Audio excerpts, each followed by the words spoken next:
How does the Fed create money out of nothing? It's a four-step process. But first, a word on bonds. Bonds are simply promises to pay, or government IOUs. People buy bonds to get a secure rate of interest. At the end of the term of the bond, the government repays the bond plus interest, and the bond is destroyed. There are about $3.6 trillion worth of these loans or bonds at present. Now here's the Fed money-making process. Step 1. The Federal Open Market Committee approves the purchase of U.S. bonds on the open market. Step 2.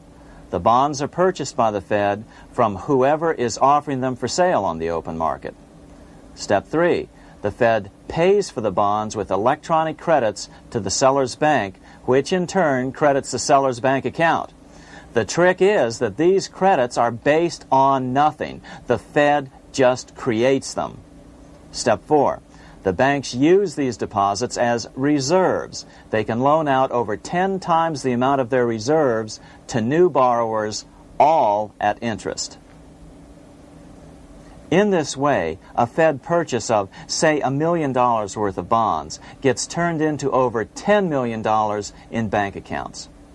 The Fed, in effect, creates 10% of this totally new money, and the banks create the other 90%. To reduce the amount of money in the economy, the process is just reversed. The Fed sells bonds to the public, and the money flows out of the purchaser's local bank.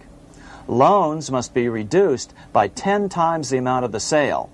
So, a Fed sale of $1 million in bonds results in $10 million less money in the economy. So how does this benefit the bankers whose representatives huddled at Jekyll Island? First, it totally misdirected banking reform efforts from proper solutions. Second, it prevented a proper debt-free system of government finance, like Lincoln's greenbacks, from making a comeback. The bond-based system of government finance forced on Lincoln after he created greenbacks was now cast in stone.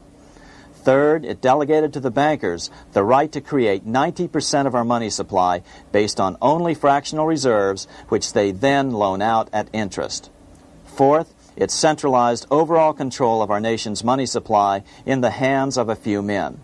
Fifth, it established a central bank with a high degree of independence from effective political control. Soon after its creation, the Fed's great contraction in the early 1930s would cause the Great Depression. This independence has been enhanced since then through additional laws. In order to fool the public into thinking the government retained control, the plan called for the Fed to be run by a board of governors appointed by the President and approved by the Senate. But all the bankers had to do was to be sure their men got appointed to the board of governors. That wasn't hard. Bankers have money, and money buys influence over politicians. Once the participants left Jekyll Island, the public relations blitz was on. The big New York banks put together an educational fund of $5 million to finance professors at respected universities to endorse the new bank. Woodrow Wilson at Princeton was one of the first to jump on the bandwagon. But the bankers' subterfuge didn't work. The Aldrich Bill was quickly identified as the Bankers' Bill, a bill to benefit only what became known as the money trust. As Congressman Lindbergh put it during the congressional debate, the Aldrich Plan is the Wall Street Plan. It means another panic, if necessary, to intimidate the people. Aldrich, paid by the government to represent the people, proposes a plan for the trusts instead. Seeing they didn't have the votes to win in Congress, the Republican leadership never brought the Aldrich Bill to a vote. The bankers quietly decided to move to track 2, the Democratic alternative. They began financing Woodrow Wilson as the Democratic nominee. As respected historian James Perloff put it, Wall Street financier Bernard Baruch was put in charge of Wilson's education. Baruch brought Wilson to the Democratic Party headquarters in New York in 1912, leading him like one would a poodle on a string. Wilson received an indoctrination course from the leaders convened there. So now the stage was set. The money changers were poised to install their privately owned central bank once again. The damage President Andrew Jackson had done 76 years earlier had been only partly repaired with the passage of the National Bank Act during the Civil War. Since then, the battle had raged on across the decades. The Jacksonians became the Greenbackers, who became the hardcore supporters of William Jennings Bryan. With Bryan leading the charge, these opponents of the money changers, ignorant of Baruch's tutelage, now threw themselves behind Democrat Woodrow Wilson. They and Bryan would soon be betrayed.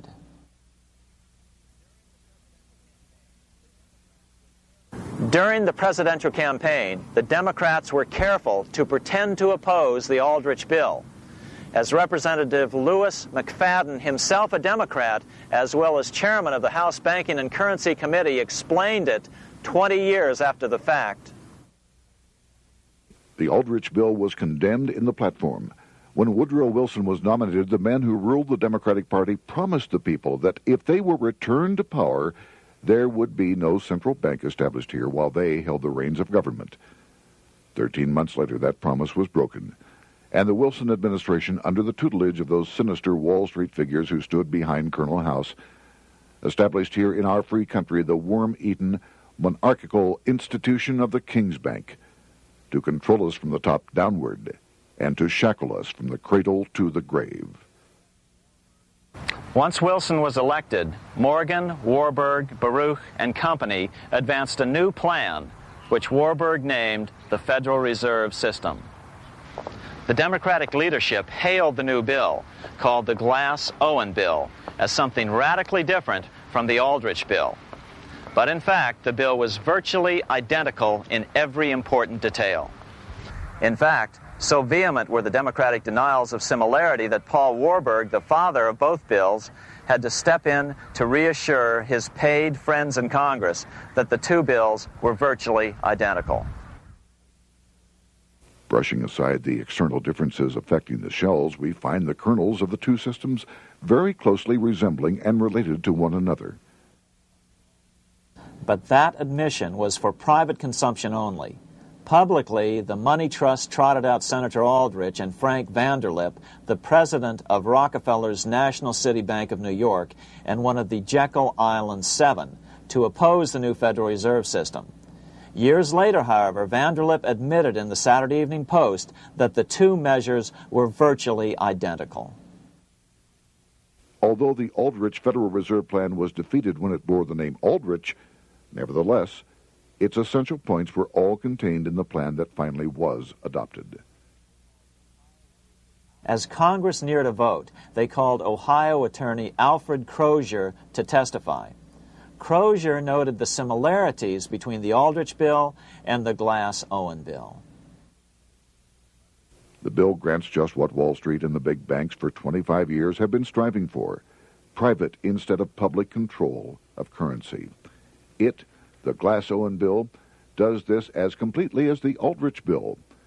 Both measures rob the government and the people of all effective control over the public's money, and vest in the banks exclusively the dangerous power to make money among the people scarce or plenty. During the debate on the measure, senators complained that the big banks were using their financial muscle to influence the outcome. "There are bankers in this country who are enemies of the public welfare," said one senator. What an understatement. Despite the charges of deceit and corruption, the bill was finally snuck through the Senate on December 22, 1913, after most senators had left town for the holidays, after having been assured by the leadership that nothing would be done until long after the Christmas recess. On the day the bill was passed, Congressman Lindbergh prophetically warned his countrymen that this act establishes the most gigantic trust on earth.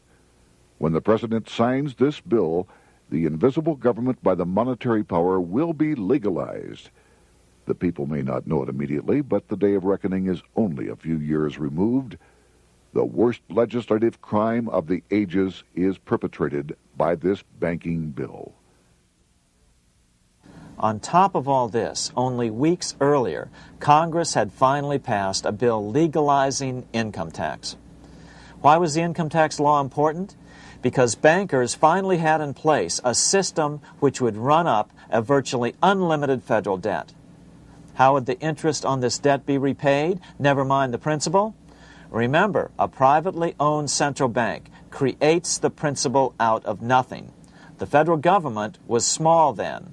Up to then, it had subsisted merely on tariffs and excise taxes. No, just as with the Bank of England, the interest payments had to be guaranteed by direct taxation of the people.